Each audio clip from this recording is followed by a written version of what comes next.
Hi, and welcome to the Kale Houser Leadership Secrets podcast. Today we are going to continue with part 3 of our discussion of what leaders do to kill morale in their workplace.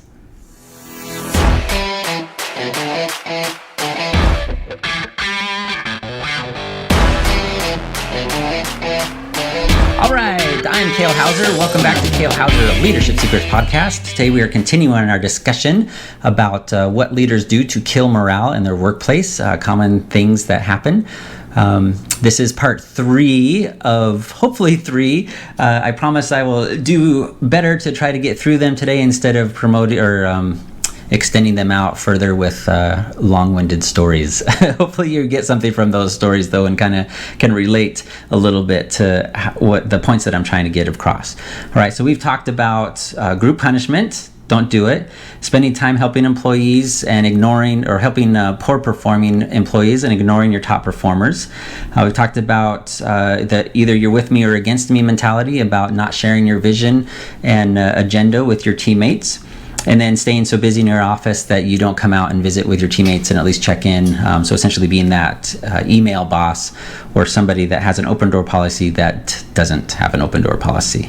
Okay. Then we talked about my experience on my exercise with my boss that told me that I was doing much better today. It was essentially an underhanded slight disguised as a compliment. And then we touched lastly on part 2 about promoting favored employees that don't necessarily meet the standards or skill requirements, but also on the opposite of that end, punishing employees that maybe don't want that promotion. Okay, and we talked about my buddy lieutenant that turned down that opportunity with the special group in our squadron. Okay, and how he was subsequently kind of run out of the squadron a little bit. Maybe not officially, but kind of. You can read between the lines on that one. All right, so we're going to continue with what's, maybe a sensitive topic, maybe not, I don't know. It certainly goes against common culture, right? That, you can't talk about these things. But I'm talking about promotion based on race, gender, versus character, skills, and abilities. Okay, so this is kind of a hot topic right now. Certainly, right now it's March of 2022. They're starting the confirmation hearings for the new Supreme Court Justice of the United States, which is the first black female that has been nominated. I don't know if nominated is the right word, but it certainly made it to the hearing stage. And the unfortunate part of that is our president, Joe Biden, made it very clear that he was going to nominate only a black female to the position. And there's several things wrong with that. And I hope that you understand what is wrong with that. How inappropriate that is to come out and say, I am only going to nominate somebody to the Supreme Court of the United States of America because they are a female and because they are black. Okay? So this is what we're going to talk about a little bit about today, because I think it's becoming more and more evident. I certainly saw it in the military. Not so much promotions, because that's a little bit more quote unquote even playing field is taken out of individuals' hands to be able to influence strongly, although they can influence. But you see that in the positions that people are giving. I saw a lot that was based on race and a lot that was based on gender. And I'm sorry, it's kind of a fact. It happens. It happens all the time. I've had a buddy that had, no kidding, he was the what's called the CGO of the year, so company grade officer of the year for his, I want to say it was his wing, which is a pretty big level, and it was taken away from him because another gal complained and it was given to her instead. And this became kind of a big sour mark on their squadron because of it, and created a lot of divisive and division in their group. And I've seen that certainly through my career as well. And I'm not saying that there are, that all females are undeserving, or all males are undeserving, or all black people or Latinos, whatever the case may be. They certainly, the gal that's being nominated for Supreme Court Justice, and I'm sorry, I'm forgetting her name right now, she very well may be the absolute best qualified, the best everything to be a Supreme Court Justice. I'm not arguing that. I'm arguing that our president, Joe Biden, specifically called out a specific gender and a specific race to nominate. Not I'm looking for somebody that has so many years experience, they've done so much trial law, they've done, they've run their own law firm, whatever, right? Or they've been attorney general in, several states, or I don't know what a normal route is for a Supreme Court justice, or they've taught at Harvard Law. Take any of those things that would be qualifications for the job, the skills, the abilities, versus just being a color and a gender. Okay, so if you are doing this, whether inadvertently or advertently, going, man, we don't have enough females on our middle management team, right? We don't have enough black people, whatever, or Latinos, anything, take your pick, Asians, whatever, it doesn't really matter. That is wrong, okay? That is so wrong on so many levels, because that is not what qualifies people to be in that position, unless what you do is focused towards that gender, is focused towards women. Then yeah, you probably want a woman to be in that role to best understand and relate to your target audience, okay? Same thing, if your target audience is the African American community, you probably want somebody that looks like that community and understands that community, maybe grew up in that community and can relate to those similar experiences as that community, right? That speaks to skills and abilities and experience. But that's not saying that I'm only hiring or promoting based on those two things, which is just so wrong. I am happy to discuss this further. I know there are probably people, I guarantee you there are people that would disagree with me that, affirmative action is such a good thing, and certainly at its core and what it was designed to do was a positive, right? To really battle discrimination. But I think we're seeing a shift away from just not being discriminatory or into doing it for fear of looking like you're discriminatory or being discriminative in your business, okay? And those are two different things. And that will kill morale in your organization when you have people that are qualified for the job, that understand and realize they have no chance at that promotion, they have no chance at that special project, because of the color of their skin, or because they're a man versus a woman, or a woman versus a man. Okay, it works all ways, right? Whether white, black, man, woman, whatever. So be cautious of that. You should be focusing on character, you should be focused on experience, skill set, abilities, all those things that are gained as part of their overall qualification level for that position, okay?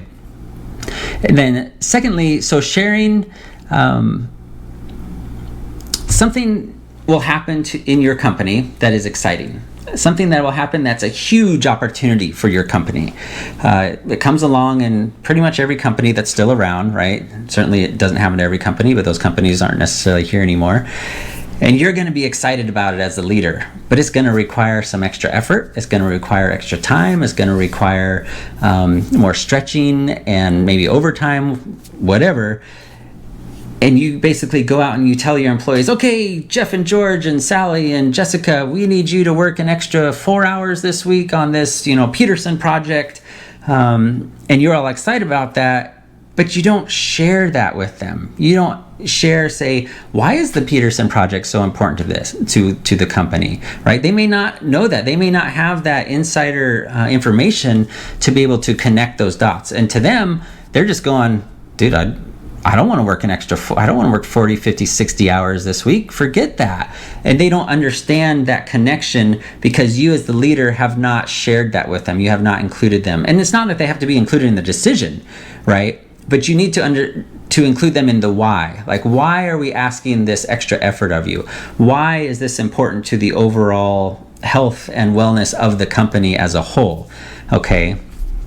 And you want to make sure you share that with them so they understand why it's good for them too. Like, hey, we land the Peterson project, that means we can finally hire one more person because we have that extra revenue, which will relieve everyone's, workload or da-da-da-da-da. Okay, whatever is applicable to your organization. So be sure to include that, because as you don't, they only see the negative and how it's affecting them. It's killing their morale, because they're going, dude, I had plans this week, or my daughter's recital is all this week, or her play is all this week, and I need to be out of here at 5:00 every night so I can zip over to the theater and see it.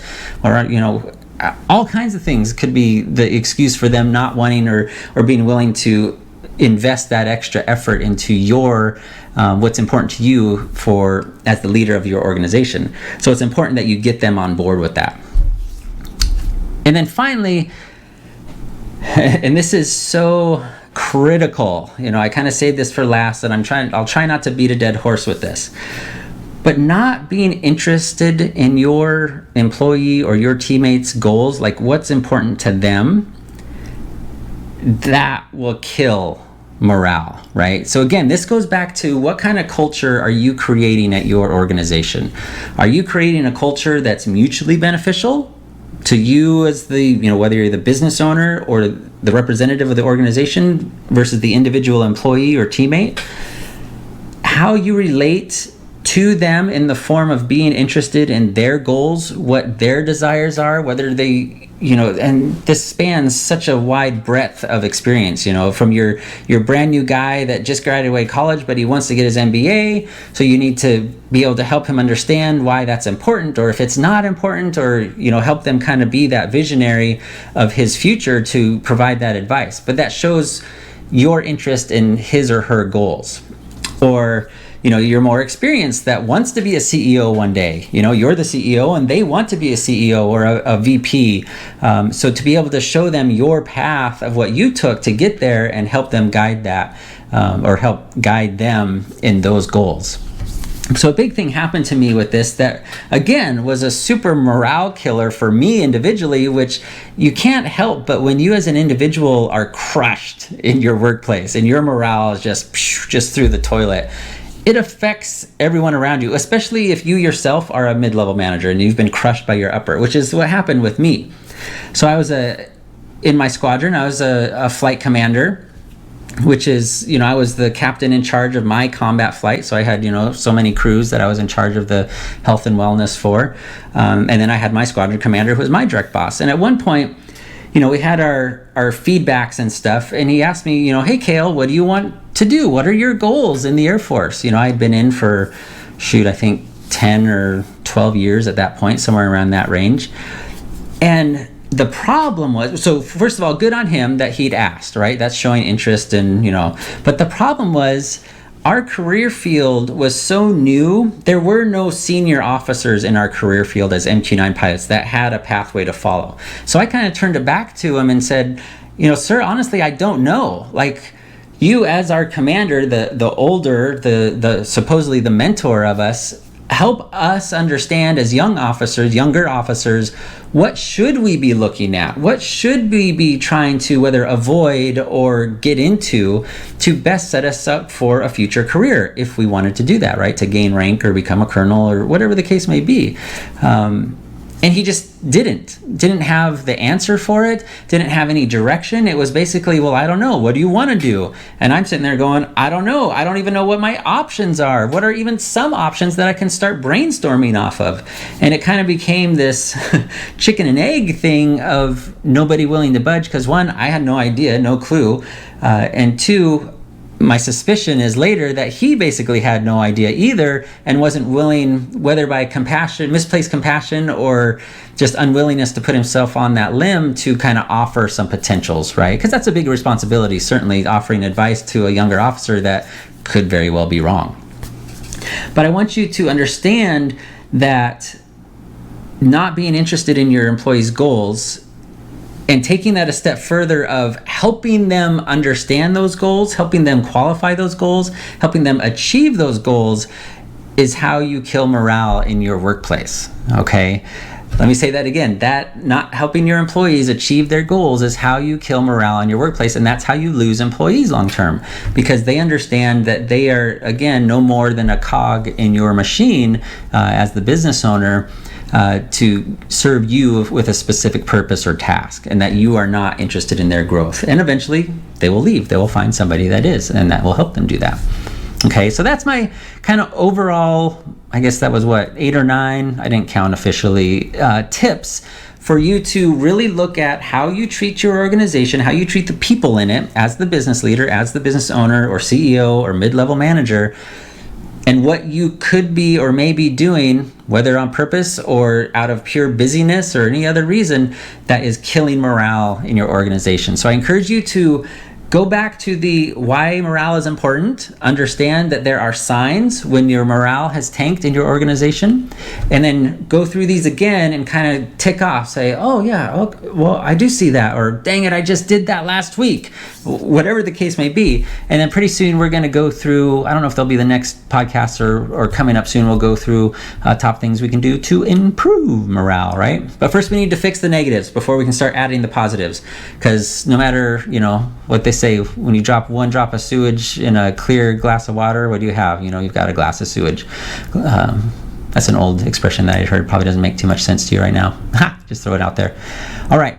Hey, thank you so much. I hope you found this helpful. I hope this gives you a little bit of insight and some way to do some self-analysis as the business leader and business owner. I really appreciate you spending your time. As always, drop me a message, kale@kalehouserleadership.com, and I would be happy to discuss any of these items. We'll talk to you soon, no matter where you're at in the world. Have a fantastic afternoon. Bye.